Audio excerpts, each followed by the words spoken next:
જય હિન્દ મિત્રો, village of physical defence એકેડેમીમાં તમારા બધાનું ફરીથી હાર્દિક સ્વાગત છે.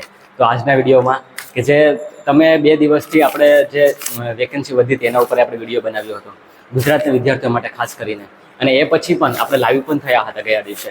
તો એમાં ઘણા ખરા સવાલો હતો, એટલા અઢળક મને વોટ્સએપે એટલા મેસેજ આવ્યા છે, પર્સનલી પણ મને એટલા મેસેજ આવ્યા છે કે ભાઈ અમારે ફિઝિકલ કેટલા વાગે શરૂ કરવું, કેમ કે અત્યારે બધું આખું સમીકરણ બદલી ગયું છે કે ખરેખર હવે કેટલા વાગે ફિઝિકલ શરૂ કરવાની જરૂર છે. તો એ એટલા વિદ્યાર્થીઓ મૂંઝવતા પ્રશ્નો છે, તો એ મૂંઝવતા પ્રશ્નોનો હું વિડીયો લઈને આવ્યો છું. અને તમારી ડિમાન્ડ હતી કે ફિઝિકલ માટે કેટલા કટ ઓફેથી અમારે ફિઝિકલ શરૂ કરવું જોઈએ, તો બસ એ એનાલિસિસ સાથે આજે હું વિડીયો લઈને આવ્યો છું. અને એ વિડીયોમાં હું પહેલાં 3 પોઈન્ટની વાત કરીશ. પહેલાં તો એ કે ફિઝિકલ કેટલા વાગે શરૂ કરવું, કાસ્ટ વાઇઝ કેટેગરી વાઇઝ હું કહીશ તમને કે એટલા વેથી મહિલા અને પુરુષ બંનેનું, યસ, બોર્ડર એરિયા, જનરલ એ બધી.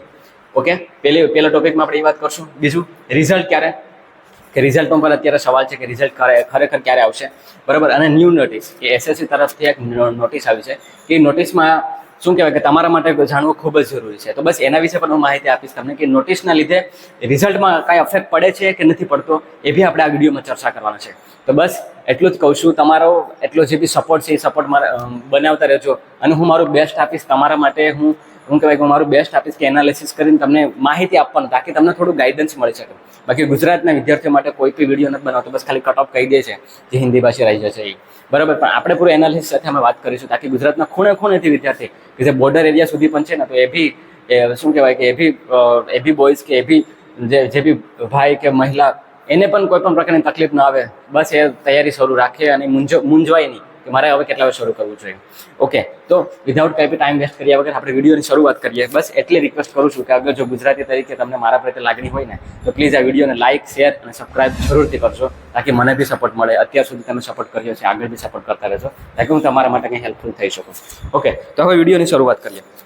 પહેલી વાત કરીએ કે ફિઝિકલ કેટલા વાગે શરૂ કરવું. સૌથી ઇમ્પોર્ટન્ટ જે સવાલ છે ને એ અત્યારે આ જ છે કે ગુજરાતમાં આપણે ફિઝિકલ કેટલા વાગે શરૂ કરવું. કેમ કે તમને ખબર છે કે ગઈ વખતે જે આની પહેલાં જે વેકેન્સી વધી હતી ને, એ પહેલાં પણ મેં મારા વિડીયોમાં કીધું જ હતું કે એટલા વાગ્યાથી તમારે ફિઝિકલની શરૂઆત કરવી જોઈએ. પણ એ વસ્તુ અલગ હતી. કેમ કે ત્યારે જગ્યા હતી કંઈક, ત્યારે જગ્યા 26,400 એમ હતી ઓલ ઓવર, બરાબર. અને ગુજરાતમાં પણ ઓછી હતી, બરાબર. હવે આ આખો સિનારીઓ બદલી ગયો છે. કેમ કે હવે જે જગ્યા જે છે એ 46,100 ને કંઈક 46,617 ની આજુબાજુ કંઈક જગ્યા છે, એને ગુણ્યા 8 ગણા કરવાના છે આપણે. યસ, તો એને 8 ગુણા કરીશું આપણે, 3,72,000 સમથિંગ કંઈક તમારે આમાં ઓલ ઓવર કેન્ડિડેટને બોલાવશે. તો એમાંથી જે 3,72,000 જે છે એમાંથી ગુજરાતને અરાઉન્ડ જે ગુજરાતને બોલાવવાના છે એ અરાઉન્ડ 17,600 ની આજુબાજુ બોલાવશે. કેટલા મિત્રો? 17,600. યસ, તો હવે આપણે આમાંથી કેટલા, મતલબ આપણી જે વેકેન્સી છે એ પ્રમાણે 17,600 કેન્ડિડેટને લોકો બોલાવશે, બરોબર. તો હવે વાત કરીએ કે એમાં આપણે કઈ રીતના કરવું જોઈએ. 17,600માં તમારે કેટલા શરૂ કરવું છે. હવે કટ ઓફ સાવ લો રહેવાનું છે, અને ફિઝિકલનું તો એનાથી પણ લો રહેવાનું છે. તો હું કેટેગરી વાઇઝ તમને કહેવાનો છું કે કેટલા તમારે આમાં શરૂ કરવું જોઈએ. ઓકે, તો પહેલા વાત કરીએ આપણે જનરલ એરિયાની વાત કરશું. કેમ કે આપણા ગુજરાતમાં બધી કેટેગરીના કેન્ડિડેટ છે કે જેના મને મેસેજ આવે છે કે સર અમારે કેટલા કટ ઓફ શરૂ કરવું જોઈએ. તો બસ એનાલિસિસ સાથે આવ્યો છું, એન્ડ સુધી જોજો વિડીયો, તમારા માટે બહુ કામની વસ્તુ છે. ઓકે, તો પહેલી વાત કરું જનરલની, તો એ રહેશે 73.60. યસ, 73.60 તમારી ફિઝિકલની શરૂઆત કરવાની છે. પછી છે ઈડબ્લ્યુએસ. આ હું વાત કરું છું પુરુષની, જનરલ એરિયાની. ઓકે મિત્રો, જનરલ એરિયાની વાત કરું છું. પુરુષ 73.60 ફિઝિકલની તૈયારી શરૂ કરી દેવાની છે તમારે. ઈડબ્લ્યુએસ 62.70, એસસી 71.80, ઓબીસી 67.90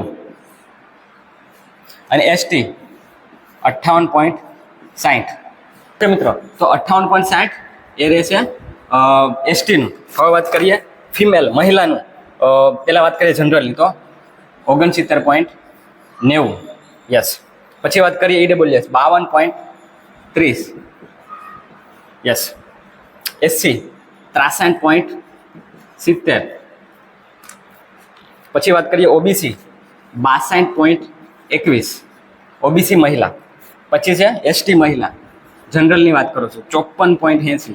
ઓકે મિત્રો, તો આ હતી જનરલ એરિયાની કે ઓપન માટે 63.60, ઈડબ્લ્યુએસ માટે 62.70, એસસી માટે 71.80, ઓબીસી માટે 67.90, એસટી માટે 58.60, મહિલા માટે 69.90, ઈડબ્લ્યુએસ માટે 52.30, એસસી માટે 63.70, ઓબીસી માટે 62.21 અને એસટી માટે 54.80. આ મહિલાની વાત છે. આટલા કે આનાથી ઉપર હોય તો તમારે અત્યારે ફિઝિકલની તૈયારી શરૂ કરી જ દેવી જોઈએ, વિધાઉટ કોઈ પણ વેટ કર્યા વગરની. હવે વાત કરીએ બોર્ડર એરિયાની. તો તમને ખબર છે બોર્ડર એરિયામાં કેટલા જિલ્લા લાગે? એક તો પાટણ, પછી બીકે એટલે કે બનાસકાંઠા અને કચ્છ. આ 3 જે છે એ બોર્ડર એરિયાને લાગે છે, બોર્ડર એરિયાને. તો હવે બોર્ડર એરિયાને જોઈએ કે એનું કેટલા હવે અટક છે. ફિઝિકલ માટેની વાત છે.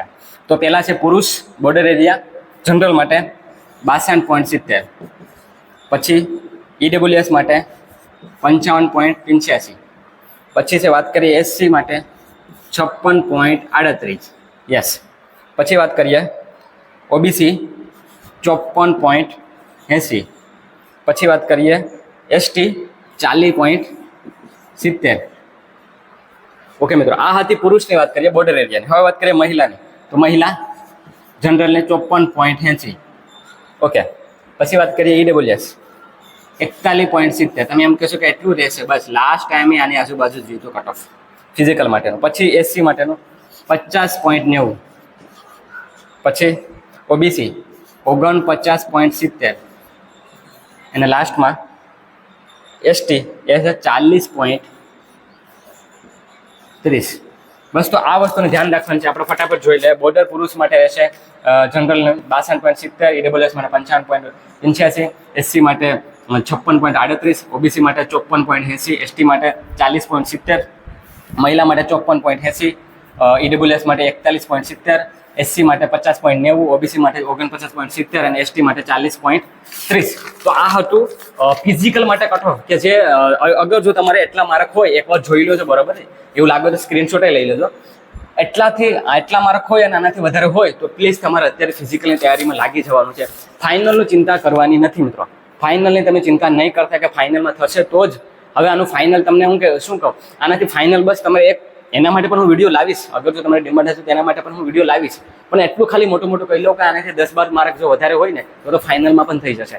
પણ તમારે એ ચિંતા કરવાની જરૂર નથી, તમારી પ્રિડિક્શન કરવાની અત્યારે જરૂર નથી. બસ આનાથી વધારે માર્ક છે ને તો ફિઝિકલની તૈયારીમાં લાગી જશે મિત્રો. કેમ કે કાંઈ ખબર નથી, એના પછી મેડિકલ થશે, એમાં 2 ગણા લાવશે, 2 ગણા બોલાવશે. યસ, 90,000 ની આજુબાજુ બરાબર. મેડિકલમાં પણ એટલા નીકળશે વિદ્યાર્થીઓ, તો તમારો વારો આમાં આવવાનો ચાન્સીસ છે. એવું નથી કે તમારો વારો નહીં આવે, આવવાનો પૂરેપૂરા ચાન્સીસ છે. બસ તમારે જરૂર છે આને લાગુ વળગું રહેવાનું છે કે આનાથી થોડા કે વધારે માર્ક છે કે એટલા છે તો તમારે ફિઝિકલની તૈયારીમાં લાગી જવાનું છે. તમારે એટલા મેસેજ અને કોલ અને એટલા હતા કે હું ખુદ વિચારવા પડી ગયો કે હવે મારે તમને જલ્દીથી આના માટે અપડેટ આપવી પડશે. તો બસ એટલા માટે હું વિડીયો લઈને આવ્યો છું. હવે વાત કરું પોઈન્ટ નંબર 2 કે રિઝલ્ટ ક્યારે. દેખો રિઝલ્ટ આજે જે તારીખ થઈ છે 17 તારીખ બરાબર. તો રિઝલ્ટ એવું દેખો, રિઝલ્ટ તો આવવાનું છે 25 તારીખની આજુબાજુ આવવાનું છે. પણ એક એસએસસી તરફથી એક નોટિસ જાહેર થઈ છે. પોઈન્ટ નંબર 3 આ છે કે એસએસસી તરફથી એક નોટિસ જાહેર થઈ છે. એ નોટિસમાં એવું છે કે બંગાળ કે જે કોલકાતા રિજન લાગે છે ત્યાંથી ઘણા વિદ્યાર્થીઓ કે જેને શું કહેવાય 1 થી વધારે સેન્ટરમાં એક્ઝામ આપેલી છે. યસ, એવા ઘણા વિદ્યાર્થીઓ આવ્યા છે. ઘણા વિદ્યાર્થીઓને મેલ કર્યો છે અને એને નોટિસ એ ગઈ છે કે એને રૂબરૂ એને એસએસસી તરફથી મેલ બી થયો છે. તો એમને 26 તારીખે રિપોર્ટ કરવાનો છે કે તમે શું કામ એક જગ્યા મતલબ 1 થી વધારે વાર એક્ઝામ આપી. તો એના માટે રિવ્યૂ કરવાના છે. તો એના લીધે થોડુંક લેટ થઈ શકે, પણ બહુ લેટ નહીં થાય. એ રિઝલ્ટ ચોક્કસથી વહેલા આવશે બરાબર. અને રિઝલ્ટ આવશે એટલે તરત જ જોયું હતું ને તમે દિલ્હી પોલીસમાં શું થયું હતું. 15 થી 20 દિવસ આપ્યા હતા ફિઝિકલ કન્ડક્ટ કરવા માટે. ઓકે, તો બસ એટલું જ કહેવાનું છે મારું તમને કે આ નોટિસના લીધે શું કહેવાય કે રિઝલ્ટ આ મંથના એન્ડમાં આવવાની પૂરેપૂરી શક્યતા છે. એટલું ખાલી ધ્યાન રાખજો. અને ફિઝિકલ જુલાઈ મહિનામાં એન્ડમાં બિલકુલ આવશે. તો બસ તમારે હિંમત નથી છોડવાની. ફિઝિકલને લગતો અગર કોઈ બી સવાલ હોય ને તો હું તમને એટલું કહી દઈશ કે અગર મહિનો દિવસ છે તમે રનિંગ શરૂ નથી કર્યું, પુરુષ હોય કે મહિલા હોય, ચિંતા નહીં કરતા બારે ઓનલાઈન ટ્રેનિંગ જોઈન કરી લો. જેનો નંબર આપી દઈશ બરાબર. તમે ઓનલાઈન ટ્રેનિંગ જોઈન કરી લેજો. હું તમને ઓનલાઈન ટ્રેનિંગનું એક્ઝામ્પલ આપું કે એક બોઈસ છે રાજકોટનો, એક વિષ્ણુ કરીને છે બરાબર, જયપાલ છે, કે જે ઘણા બોઈસ છે. હું નામ લઉં તોય પણ તમને એવું થશે કે કેટલા નામ લેવા, પણ એ બધા બોઈઝે મહિના દિવસની અંદર ઇમ્પ્રૂવ કર્યું છે, 15 દિવસની અંદર ઇમ્પ્રૂવ કર્યું છે. પણ જરૂર છે રેપિટેશનને પ્રોપર ફોલો કરવાનું. ફિઝિકલને લગતો પણ હું વિડીયો લઈને આવીશ કે તમારે કઈ રીતે ગ્રાઉન્ડમાં રનિંગ કરવું છે એ બી હું લઈને આવીશ. પણ અત્યારે એવું કહું છું કે કન્ડિશન ક્યાંય બી છે તો એ કન્ડિશનનો ફાયદો ઉઠાવજો. ચોમાસાની સિઝન આવશે પછી તમને ગ્રાઉન્ડ નહીં મળે કે રોડ નહીં મળે, ત્યારે તમને એવું થશે કે હવે રનિંગ થોડું કરી લીધું તો સારું હતું બરાબર. ત્યારે મારી તમને જરૂર પડશે ત્યારે ઓનલાઈન ટ્રેનિંગની. તો બસ એટલા જ માટે કહું છું કે અગર જો જોઈન ન કરી હોય તો તમે મને વોટ્સએપ કરજો, એમાં હું તમને ડિટેલ સેન્ડ કરી દઈશ. જલ્દીથી જોઈન કરી લેજો. હું જે બી વર્કઆઉટ આપીશ, ડાયટ ચાર્ટ આપીશ, બધી વસ્તુ ડેઇલી અપડેટ, બધી વસ્તુ એમાં હું તમને કહેવાનો છું. તો જલ્દીથી જોઈન કરી લેજો અગર જોઈન ન કર્યું હોય તો. બાકી તૈયારીમાં લાગી જજો. જો રનિંગ થતું હોય 20-21 સુધીમાં કરવું પડશે. અત્યારે ટાર્ગેટ રાખજો કે 21 સુધીમાં થાય તો આપણે સેફ છે, કમ્પ્લીટલી સેફ છે. બસ આટલી વસ્તુ કહું છું. અગર બીજો કોઈ બી હેલ્પ જોતી હોય તો તમે મને વોટ્સએપ કરજો. હું પૂરી કોશિશ કરીશ મારા ગુજરાતના વિદ્યાર્થીઓ માટે કંઈ બી માહિતી લાવવાની કે જેના માટે બહુ જરૂરી છે. બાકી મિત્રો આ વિડીયોને લાઇક, શેર અને સબસ્ક્રાઇબ કરજો. એન્ડ યસ, ટેલિગ્રામની લિંક હું એમાં સેન્ડ કરી દઈશ. આપણી village of physical defence academy નામની ટેલિગ્રામમાં ચેનલ છે. તો ત્યાંથી જોઈન ન કર્યું હોય તો ત્યાં જોઈન કરી લેજો. હવેથી બધી જે બી અપડેટ છે હું તમને ત્યાં આપીશ, તો એ બી જોઈન કરી લેજો જલ્દીમાં જલ્દી. ઓકે મિત્રો, મળીશું પાછા નેક્સ્ટ વિડીયોમાં. ત્યાં સુધી બસ આ રીતના તમારો સપોર્ટ આપતા રહેજો. મને રજા આપો. જય હિન્દ.